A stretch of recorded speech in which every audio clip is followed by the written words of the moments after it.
TV Telugu news channel కు స్వాగతం। కాకినాడ జిల్లా పిఠాపురంలో అఖిల భారత యువజన సమైక్య పిఠాపురం నియోజకవర్గంలో మహాసభ అధ్యక్షత జరిగింది। ఈ మహాసభకు ఐవీఎఫ్ రాష్ట్ర సహాయ కార్యదర్శి వై బాబీ, సిపిఐ కాకినాడ జిల్లా కార్యదర్శి కె బోడకొండ, సిపిఐ పిఠాపురం కార్యదర్శి శాఖ రామకృష్ణ ముఖ్య అతిథులుగా పాల్గొన్నారు। ఈ సందర్భంగా వారు మాట్లాడుతూ కూటమి ప్రభుత్వం అధికారంలోకి రాకముందు నిరుద్యోగులకు యువత ఉద్యోగ అవకాశాలు కల్పిస్తామని, అధికారంలోకి వచ్చాక ఆ విషయం మర్చిపోయారని అన్నారు। ఉద్యోగం లేక 3000 రూపాయలు నిరుద్యోగ భృతి ఇస్తామని 6 నెలలు గడుస్తున్నా ఊసే లేదన్నారు। రోజు రోజుకు నిరుద్యోగం పెరుగుతున్న రాష్ట్ర ప్రభుత్వం పట్టించుకోవడం లేదని విమర్శించారు। దేశంలోనే నిరుద్యోగ రాష్ట్రంగా ఆంధ్రప్రదేశ్ మిగిలిపోతుందని, తక్షణమే ఉద్యోగ కల్పన కల్పించాలని అన్నారు। పెండింగ్ లో ఉన్న రియంబర్స్మెంట్ తక్షణమే అమలు చేయాలని డిమాండ్ చేశారు।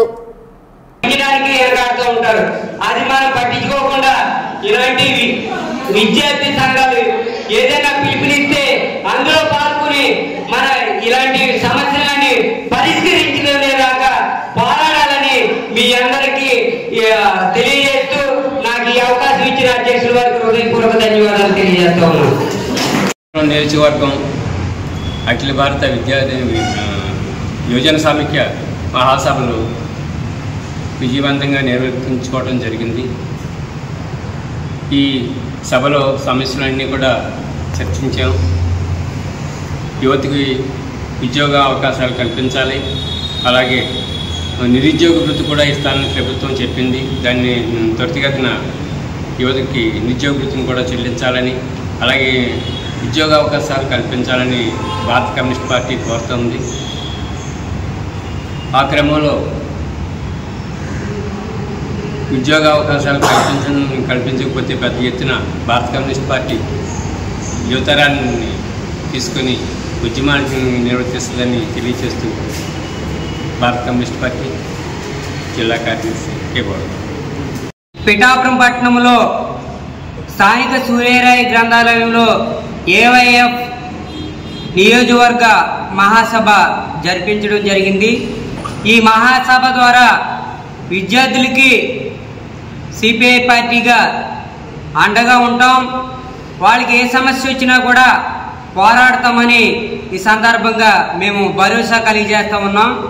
ఇవాళ రాష్ట్ర ప్రభుత్వం అధికారంలోకి రాకముందు జనవరి నెలలో ప్రతి సంవత్సరం కూడా జాబ్ క్యాలెండరీ ఏర్పాటు చేస్తానని చెప్పడం జరిగింది। నేటికి 7 నెలలు పాలన గడుస్తున్న జాబ్ క్యాలెండరీ, జాబ్ విషయాల్లో యువత గురించి, యువత భవిష్యత్తు గురించి మాట్లాడిన సందర్భం లేదు। ఇవాళ ప్రైవేట్ కళాశాలలో విద్యార్థులు ఆత్మహత్యకి పాల్పడుతున్నారంటే కారణం ఎవరు? యాజమాన్యం ఫీజులు చెల్లించమని వాళ్ళని టార్చర్లు పెడతా ఉంటే విద్యార్థులు ఈ బాధలు తట్టుకోలేక వాళ్ళ ఆర్థిక పరిస్థితుల్లో ఫీజులు కట్టలేక ఆత్మహత్యలు చేసుకుంటా ఉన్నారు।